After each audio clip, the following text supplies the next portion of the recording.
What's the good word, everyone? I'm Kane Byron, the owner of SportsBooks.com, where we are previewing every team in the Power Four along with Notre Dame. And it will all be up here on my YouTube channel. So, what do we got right now? We got Ohio State over 10.5 wins in a 12-game season is minus 150. Woo! Under 10.5 plus 120. So, what do we have for this Ohio State Buckeye team?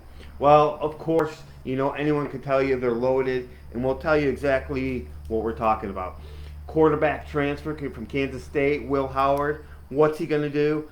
Is he going to split a little bit of time? We'll get to that in about 30 seconds because I need to tell you about SportsBooks.com, which is the name of my website. We give college and pro football sports picks, and we have one low price to combo it. And when you combo those picks, boom, you get everything else for free up and through the Super Bowl. So go see what works for you. College and NFL plays, our college football, NFL picks up there on our site.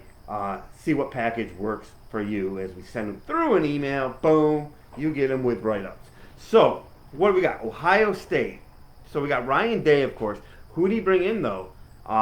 Who bolted and went to Ohio State? None other than Chip Kelly, which I really look forward to now, October 12th, even more. His what I call real former team, where he really started dominating at Oregon. But so that's a great fix. Yes, they're going to have to replace Marvin Harrison Jr., but this is deep. Ibuka, boom, he's back, and look out for Jeremy Smith. That's who I think is going to be the next Marvin Harrison, not the next superstar. He's going to be the one I look for to break out, Jeremiah Smith. But this wide receiver core is loaded. As we get to the quarterback, Will Howard of Kansas State, we should all know about. We know he's a great runner, could fit this system really well. Now they're deep too, so if Will Howard goes down, or they might split a little bit of time with Devin Brown with a little bit of changeup, will be very, very interesting. With Henderson and at running back, they got Henderson coming. That's going to be solid. But they got Quentin Junkins from Ole Miss. That's going to be a great 1-2 punch for this team. Now, believe it or not, their offensive line could be a question. Now, here's the deal. When you say Ohio State, Georgia, Alabama offensive line is a question, that's in terms of winning it all, going to the playoffs and making a deep run. This isn't like you're saying Rutgers has trouble at the offensive line. So when you say that is the question, that's the question that might keep them from winning the whole thing. I mean, because you look at their defensive front, NFL, all over the place on that defense. And the linebackers, this is a team that reloads. So as of right this second, before they open up with Akron, their linebackers could take a quarter of a step backwards this year from last year. The concern for me about Ohio State is last year they did not outrush their opponents. Yes, Ohio State did not outrush their opponents. It was like they outrushed them by like 20 yards a game. That's not Ohio State. That won't get it to the national championship level. All the defensive players going back, they have experience. That's going to be a super key. And Downs, the safety from Alabama, is going to be a great pickup here for Ohio State. So let's look at their schedule. We know the talent level is there. Even if we're talking about taking a half step back here or there, it's compared to the best in the country. So there's a difference when you do a preview of Ohio State and when you do a preview of Michigan State. So we look at the schedule, perfect setup. Akron, Western Michigan, 2 nice blowout wins to start the season. Then they're off, and then Marshall comes in. Nothing like blowing up your schedule, Ohio State, but you don't have to. You're 12-team playoff. You're fine. Then after that, they go at Michigan State. Now, Michigan State will be a team on the rise. It's not going to be anywhere close to Ohio State. And this could be a year that Michigan State, we talk about them up on, and you can see that on my YouTube channel, but they're not going to be at the top 25 level. Not this year. And so even going on the road, I don't expect problems. Iowa, will Iowa ever have enough offense? This is a team that can really punch you in the mouth on defense. But coming into Columbus, that's going to be rough. And it could be a look-ahead spot for Ohio State. But Iowa, they can just keep telling them. They went 10-2 with a quarterback that only played half the season. However you want to twist it to make you guys motivated. Because then boom, the one we're all going to be waiting for at Oregon, which you can see a preview on YouTube on my channel.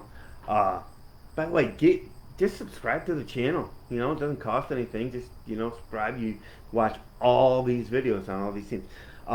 So at Oregon, that's just Oregon. Sorry, they're gonna be that's gonna be a drag-out fight. We know that. Then they're off, and then they get Nebraska. For Ohio State's strength of schedule, having that week off before they have to play Nebraska, I kind of like that. I like this Nebraska team, and if they played at Oregon and then came right back with Nebraska, I would be a little bit more leery of a letdown. But with 2 weeks to prepare, I like the scheduling spot. Although, I think Nebraska's good, but they haven't been good for a while. So it actually could be a quasi. When it's an off week, it's not as much of a sandwich, but you got Oregon off, Nebraska, and then boom. You go to Oregon, Nebraska's in the middle. Could be a little bit of a sandwich game. You got at Penn State, and probably a whiteout, which is going to be just a big game for them. Those are the two games on the schedule that it feels like they can lose. Because then they got Purdue, Northwestern, Indiana, Michigan. And I do put them all in the Michigan, because I believe Michigan is down a couple of steps, 4 or 5 steps from last year, but they're not a top 10 team. I just don't believe that, and prove me wrong, yell at me, doesn't matter. That's what I love, is when people yell at you because they think your team is down, their team who they love, you think they're down. I'm like, it's about betting. And if after 2 or 3 weeks I'm proven wrong, just like everyone after 2 or 3 weeks was proven wrong about Michigan being a top 5 team when they lost way back when to App State, and people pretended it's an upset. So I can adjust after 3 weeks. I'm not worried about if I'm right or wrong now. But anyway, that's just a little diatribe. Michigan, the only thing I don't like about this for Ohio State is it is 6 weeks. Meanwhile, Michigan has a bye and then plays Northwestern right before Ohio State. So scheduling, I like Michigan's spot, but Ohio State is loaded. They're always loaded, and I look for this team to make a playoff run. Whether they take it all or not, well, I don't think making who's going to win it all predictions really matter, because we got to have some sort of eye test when these things go on.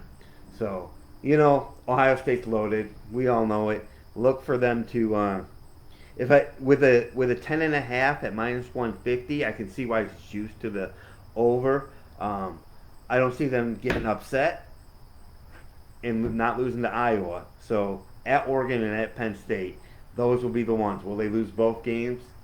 I think that's the only way they go under 10.5. So that's what we got for Ohio State. Remember, what we have at SportsBooks.com are sports pick packs waiting for you. Get involved early before any price hikes, because we got the best deals going today. All right, we'll see you guys in the next video, and let's make money.